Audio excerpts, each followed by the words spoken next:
სანამ თვალებში ჩავხედავდი და ხელს ძლიერად მოვუჭერდი, ვიცოდი, რომ ჩემზე უპირობოდ ზრუნავდა. ზრუნავს, რომ მე სულ თბილად ვიყო, ზრუნავს, რომ მზის სხივებმა ჩემი ძილი არ დააფრთხოს. მას შეუძლია ერთი კოცნით მიხვდეს ჩემ ტემპერატურას. ჩემს ვარცხნილობას არავის ანდობს, რადგან ყველაზე ლამაზი უნდა ვიყო. ოცნებების სამყაროში მამოგზაურებს, რომ ჩემი წარმოდგენა უფრო ფერადი და ბრტყიალა გახადოს. ზრუნავს, რომ საუზმეზე საუკეთესო კენკრა ჩემ თებზე მოხვდეს. ზრუნავს მაშინაც კი, როდესაც ბევრი საქმე აქვს. საღამოს კარგ ფილმს ჩუმად იმიტომ უყურებს, რომ ჩემი ძილი ხმაურმა არ დააფრთხოს. მას არასდროს მობეზრდება გადაიქცეს მსახიობად, რომ ჩემს სახეზე ღიმილი დაინახოს. ან თუნდაც იხტუნაოს იქამდე, სანამ ყველა ჯანსაღლუკმას არ მაჭმევს.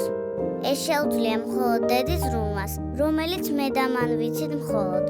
დე, ამჯერად არ გეძახი დასახმარებლად. ამჯერად მადლობა მინდა გითხრა ზრუნვისთვის.